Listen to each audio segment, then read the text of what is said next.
Auto workers on the picket lines in Toledo will get another visitor this week from Washington. Hello, everybody. Welcome to Action News Now. I'm Josh Krupp.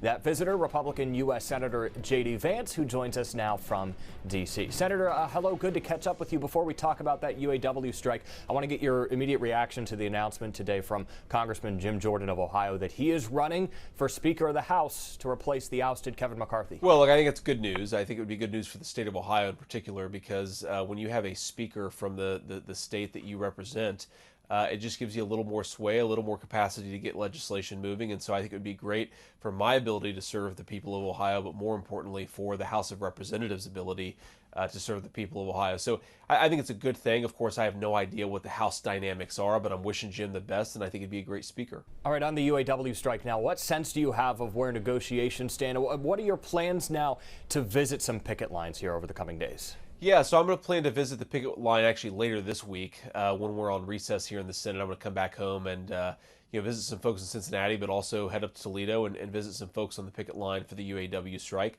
I don't have a good sense of whether the negotiations themselves have moved much. My sense is they're still pretty deadlocked, and I think it's a terrible thing for the country to have the workers and the company at such odds. I really want to encourage people to come to some agreement here, but I don't think there's any pathway to peace between management and labor unless the workers get higher wages. People sort of poke holes at various parts of what the workers are asking for, but I think the fundamental question is, do you think that our auto workers in an era where inflation is sky high and the auto industry is doing very well deserve higher wages? I think the answer is yes, and that's really what they're asking for. I wish them all the best. What do you hope to hear from those auto workers whenever you do visit them? And do you have specific times or dates that you plan to head to Cincinnati and Toledo? Well, I believe we're going to be in Toledo on Friday morning, though obviously schedule subject to change a little bit. Might be Thursday afternoon, might be Friday afternoon, but I think it's going to be Friday morning that we head up to Toledo. But, I mean, one is I just want to hear from people. It's one thing to sort of hear this stuff mediated through news reports, to read stories about it. It's another to actually be on the ground and talk to people. I'm curious about the question you asked me. What are the state of negotiations? Sometimes the workers who are at the front line have a better sense of that than news media or politicians do. So I'd love to ask them about that, and also just get a sense of how they're doing. We'll probably bring them some coffee and just talk to people, see what's going on, and hopefully learn a little bit about how we can be a better senator for the people on the ground. We're about 3 weeks into the strike now, and we've seen other members of Congress, other politicians already head to the picket lines multiple times. So why choose now for your first visit? Well, obviously we have a complicated schedule. We can't be everywhere that we want to be. I think it's important to show up, but also sometimes it takes some time to actually get to a particular place that you want to go, especially when, because of the job that I have, I spend most of my life in Washington, D.C. these days. So it's certainly going to be easy to go there and say hello, and I'm looking forward to it. But sometimes scheduling things takes a little bit more than a few days.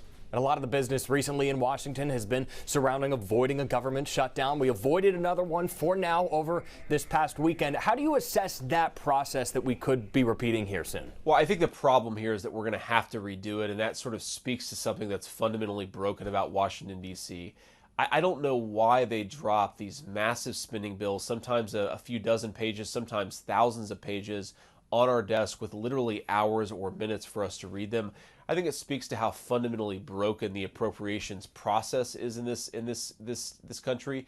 We should sit down, we should figure out which programs need more money, which programs need less money, and actually develop a spending plan based on that, not just have these sort of massive packages dropped in our lap under the threat of a government shutdown or something else. So I think it's bad for the country. I think it's bad for our fiscal future. For our country to do budgeting in this way. And I'm hopeful that over time we get back to something a little bit more reasonable that allows us to actually spend the people's money with the proper priority and the proper caution. We don't do that in Washington, D.C. right now, and I think that needs to change. Finally, Ukraine going to be a hot button issue here in the coming weeks. Is there anything that could get you to support more aid to Ukraine? Look, I think we're at a stage now where what's in America's best interest is for the Ukraine war to come to a close. We have a food crisis in Europe and in Africa because a lot of the food is grown in Eastern Europe. It's been obstructed and affected by the war in Ukraine. We're being asked effectively to spend $100 billion a year at a time of sky-high budget deficits to fund a war that has no end in sight.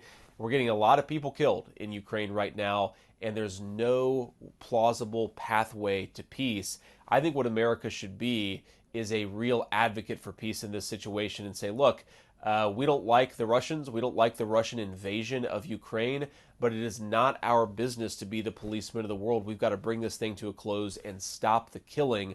I think that's where America can be the most positive advocate, and that's where I hope we go. Okay, Senator JD Vance, Republican from Ohio. We appreciate the time, sir. Thank you. Thank you. Take care.